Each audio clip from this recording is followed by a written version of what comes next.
الحمد لله نحمده ونستعينه ونستغفره ونؤمن به ونتوكل عليه ونعوذ بالله من شرور انفسنا ومن سيئات اعمالنا من يهده الله فلا مضل له ومن يضلله فلا هادي له ونشهد ان لا اله الا الله وحده لا شريك له ونشهد ان سيدنا ومولانا محمدا عبده ورسوله أرسله بالحق بشيرا ونذيرا وداعيا إلى الله بإذنه وسراجا منيرا أما بعد فأعوذ بالله من الشيطان الرجيم بسم الله الرحمن الرحيم شهر رمضان الذي أنزل فيه القرآن هدى للناس وبينات من الهدى والفرقان وقال النبي صلى الله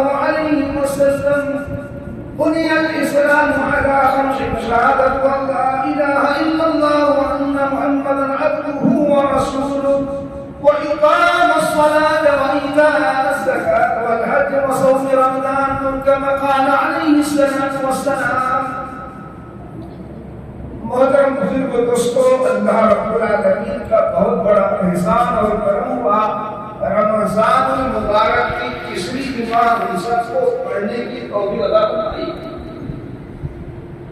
میرے بھائی دوستو، یہ رمضان کا مہینہ ہم لوگوں کو یہ سبق دلاتا ہے کہ ہماری پچھلی گناہ جو اللہ رب العالمین اس رمضان کے مبارک مہینے میں روزہ رکھنے والوں کے لیے مغفرت کہ بہت معتبر مہینہ، بہت معتبر دن، بہت معتبر وقت. میرے بھائی دوستو، اللہ رب العالمین انسان کو اللہ رب العالمین بنایا، بھیجا، دنیا میں پیدا کیا. یوں ہی بیکار نہیں، خالی نہیں، بیکار جو ہے پیدا نہیں کیا، بلکہ اللہ کا مقصد ہے، بھیجنے کا ایک راز ہے. اللہ جو بھیجا انسان کو یوں ہی بیکار نہیں بھیجا، مقصد کے تحت بھیجا ہے. جو مقصد، جو ارادہ اللہ کا پیغمبر کے ذریعے سے قرآن میں اللہ نے بتا ہی دیا، بندے کو معلوم ہی ہے وہ مقصد کیا ہے. وہ مقصد یہ ہے کہ اللہ رب العالمین کی عبادت کرنا، یہ وہ اصل مقصد. کھانا، پینا، بیٹھنا، لیٹنا، کسان، کھیتی باڑی، چھاس، بزنس، تجارت، ہنر، یہ ساری چیز انسانوں کے لیے ایک ضرورت ہے. مسافر کے لیے جو سفر کرتے ہیں مسافر، اس کے لیے جو راستے میں جو ضرورت پڑتی ہے، وہ ضرورت اس کے ساتھ مثلا کھانا بھی ہوتا ہے، بستر بھی ہوتا ہے، پانی بھی ہوتا ہے، لوٹا بھی ہوتا ہے، وغیرہ وغیرہ ہوتی ہے. تو مقصد، اصل مسافر کا سفر کرنا، منزل مقصود تک پہنچنا، اس کا یہ مقصد ہے. لیکن یہ ضرورت کی چیزیں وہ ساتھ میں رکھتا ہے. تو ٹھیک اسی طریقے سے اللہ کا جو مقصد ہے پیدا کرنے کا انسان کو، وہ صرف عبادت کے لیے پیدا کیا. باقی دنیا کی جتنی ساری کام کاج جو بھی ہم کرتے ہیں، یہ صرف مقصد جو ہے ضرورت ہے. اگر یہ ضرورت کی چیز کو ہم انسان مقصد بنا لیں گے، ہم اگر مقصد بنا لیں گے، تو پھر اس انسان کا ایمان کا کوئی اعتبار نہیں ہے، کوئی اس ایمان کا اعتبار نہیں ہے، اس ایمان کا قیمت نہیں ہے. میرے بھائی دوستو، دراصل بیان تقریر آج نہیں بلکہ کچھ ایسی مسائل اور اعلان ہوگی جو ہمیں اور آپ کو جاننا ضروری ہے، کیونکہ یہ موقع رمضان کا ہے. اکثریت لوگ علاقے کے مسجد میں نماز کے لیے آتے ہیں کیونکہ جمعہ کی نماز ہے، رمضان کا روزہ ہے، بغیر جائے جمعہ پڑھنے کو چارہ ہی نہیں ہے۔ تو میرے بھائی دوستو، کچھ ایسی مسائل ہیں، سب سے پہلے تو یہ طے کر لیں کہ بھائی 20 تاریخ کی شام سے اعتکاف میں بیٹھنے کے لیے تیار کون ہوں گے؟ 16 رمضان آج چل رہا ہے، 20 تاریخ کی عصر کے بعد مغرب سے پہلے اعتکاف میں بیٹھنے کے لیے تیار کون ہوں گے؟ ٹھیک ہے، یہ پہلے طے کر لیں، کیونکہ اعتکاف جو ہے یہ سنت الکفایہ، سنت مؤکدہ الکفایہ۔ اعتکاف کی قسمیں 3 ہیں، ایک نظر اعتکاف جس کو واجب قرار دیا جو منت مانگتے ہیں، دوسرا اعتکاف سنت مؤکدہ الکفایہ جو ایک کفایہ ہے، اور تیسرا اعتکاف جو نفلی اعتکاف ہے۔ لیکن ہمارے مسلک کے یہاں نظر کے اعتکاف جو ہے، منت کے اعتکاف، یہ دراصل ہوتا ہی نہیں ہے، بعض علاقے میں بعض لوگ کر لیتی ہیں، تو میں اس کی طرف جانا نہیں چاہتا ہوں۔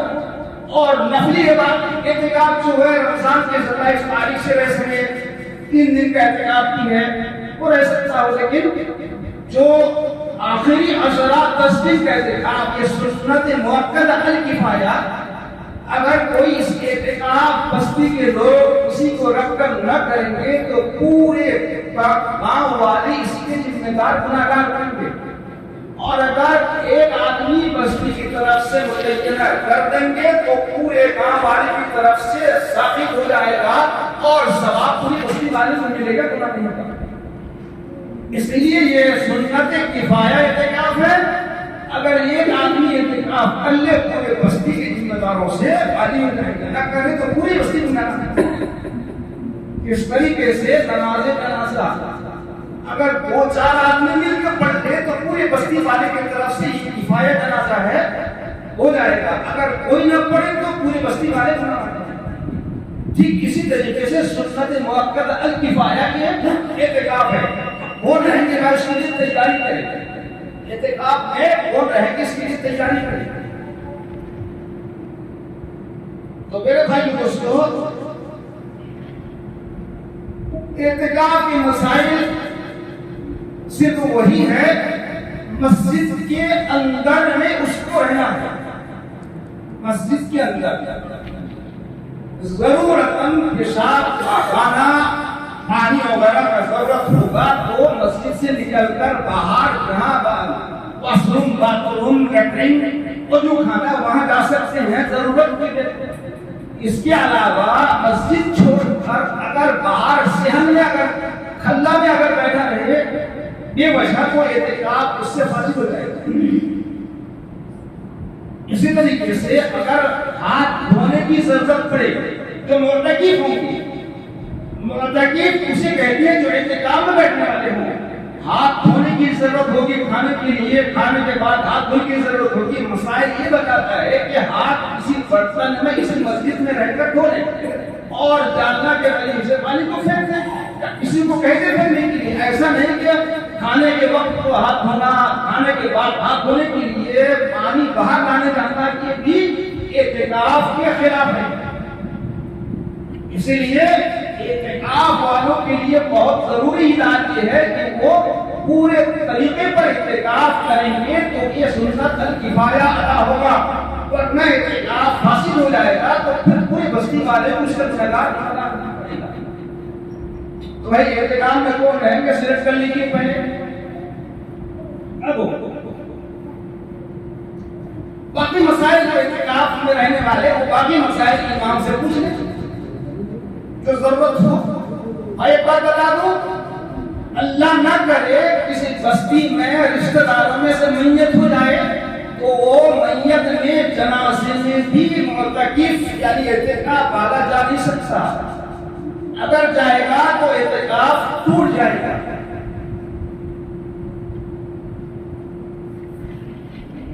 کون رہے گا کتاب میں؟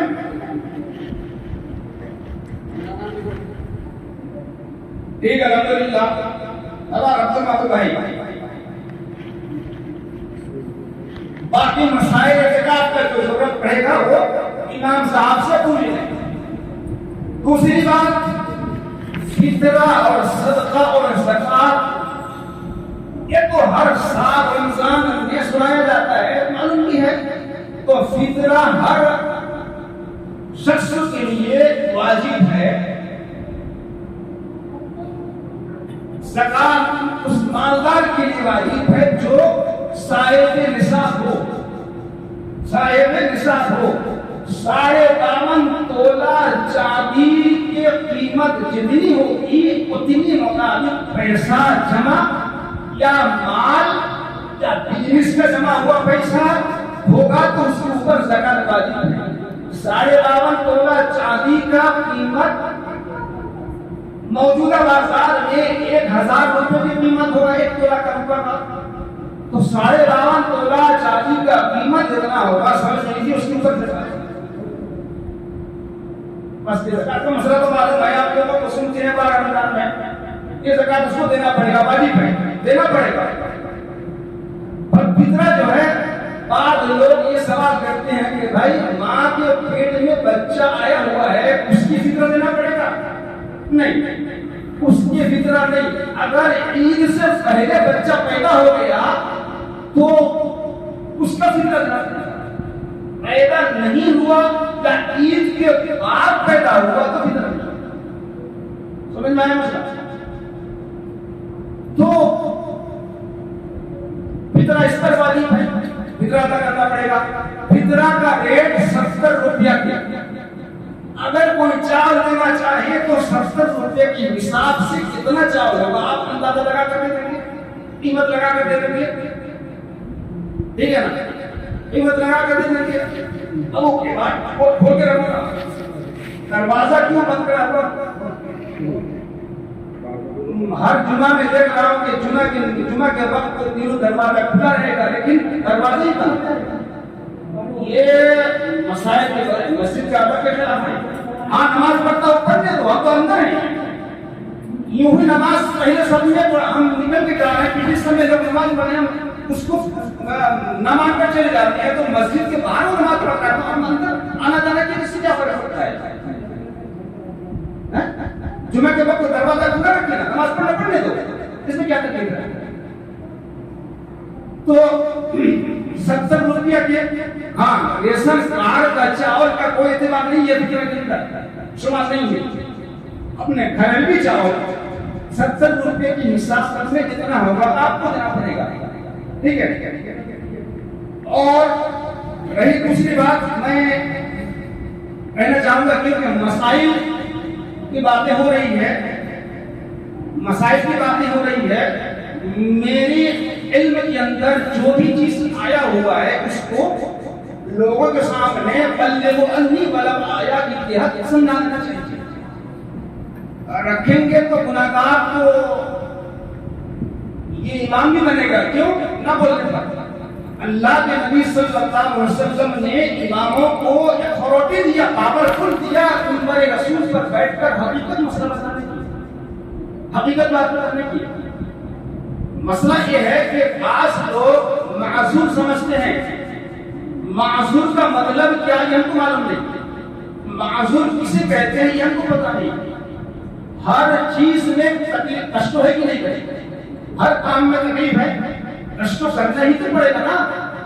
تو نماز ایک ایسی عبادت وہ بھی کوئی انسان پڑھنے کے لیے خوشی خوشی پڑھتا ہے وہ بھی تکلیف کرتا ہے. پڑھنے کے لیے تکلیف اسے بھی کرنی پڑتی ہے. تو معذور یہ نہ سمجھ لیں کہ تھوڑی سی کمر میں درد ہو گئی, تھوڑی سی پیر میں درد ہو گئی, تھوڑی سی ماتھا میں درد ہو گئی, بس آئے بیٹھ گئے نماز پڑھ لیے بیٹھ کر. تو پتا چلا کہ ان کی نماز جو معذور نہیں ہے تھوڑی سی تکلیف کو برداشت نہیں کر سکتے اور بیٹھ کر نماز پڑھتے ہیں تو اس کا قیام چھوٹا جو نماز کے اندر فرض ہے, اس کا رکوع چھوٹا نماز کے اندر فرض ہے, سجدہ چھوٹا نماز کے اندر فرض ہے. تو یہ فرض اگر کوئی چھوٹ جائے گا نماز کے اندر تو اس کی نماز کو باطل نہیں ہوگی.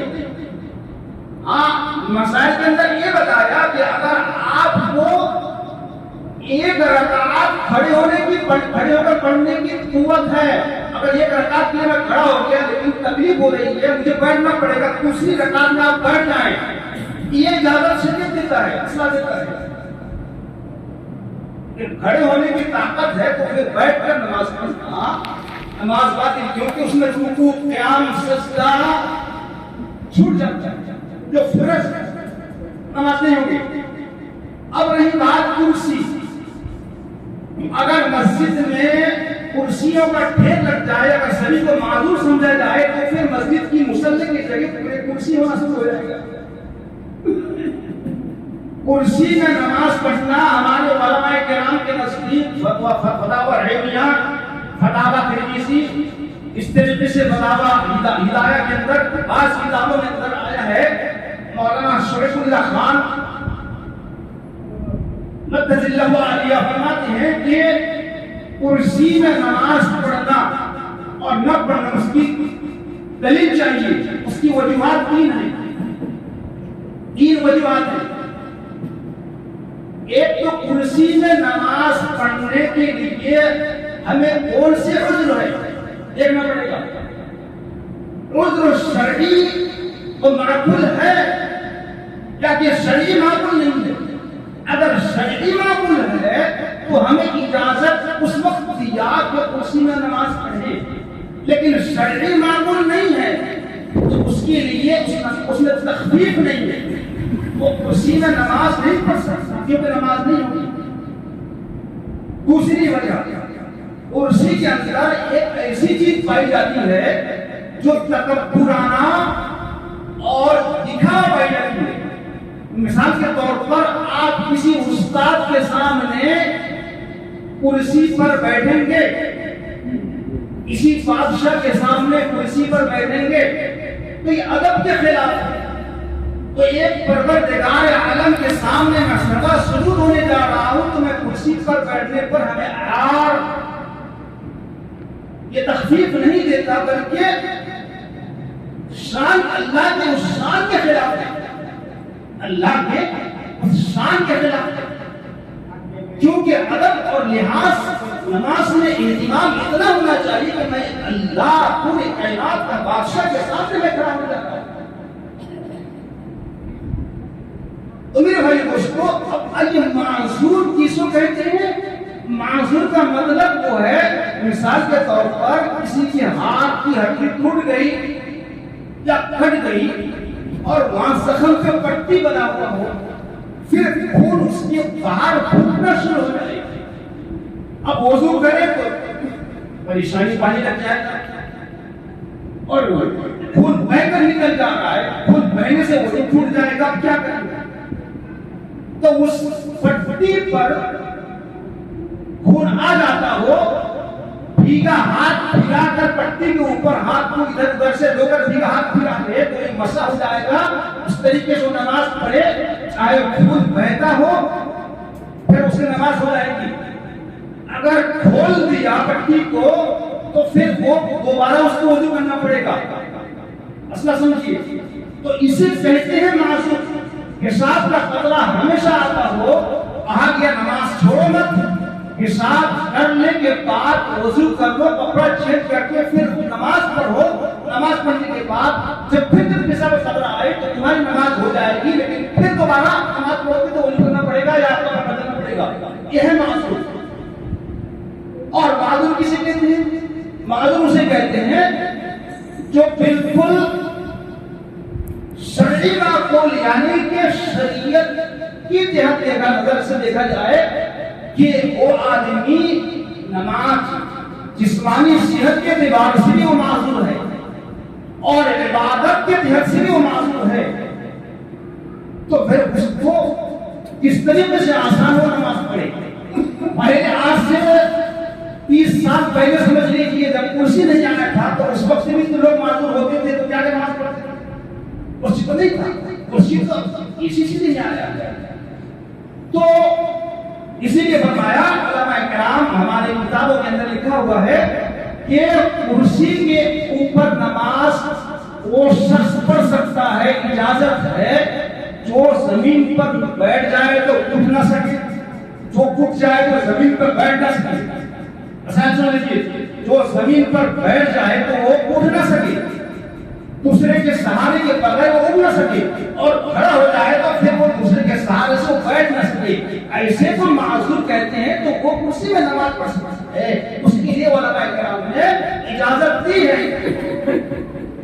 اس کے علاوہ پیٹھ میں درد، کمر میں درد، پاؤں میں درد، اسے معذور نہیں کہتے، بلکہ اس کو کرسی میں اگر نماز پڑھیں گی تو وہ نماز نہیں ہوگا، کیونکہ اس کی رکوع سجدے قیام چھوٹ جاتے ہیں. بہتر یہ ہے کہ آپ کو وہ معذور ہے جو آپ زمین پر بیٹھ جائیں، بیٹھ کر اشارے سے نماز پڑھیں.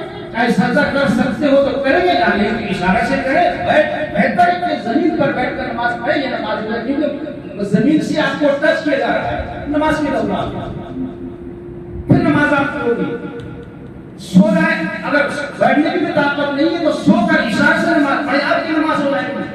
لیکن اللہ کے دربار میں تکبرانہ کے گھمنڈ کے اعتبار سے کرسی میں بیٹھ کر نماز جائز نہیں ہے. اس آدمی کے لیے جو چل سکتا ہو، ہل سکتا ہو، جا سکتا ہو، اٹھ سکتا ہو، بیٹھ سکتا ہو، اس آدمی کے لیے جائز ہے، اجازت ہے. جو بیٹھ جائے تو اٹھ نہیں سکتا، اٹھ جائے تو بیٹھ نہیں سکتا. سمجھ آیا مسئلہ؟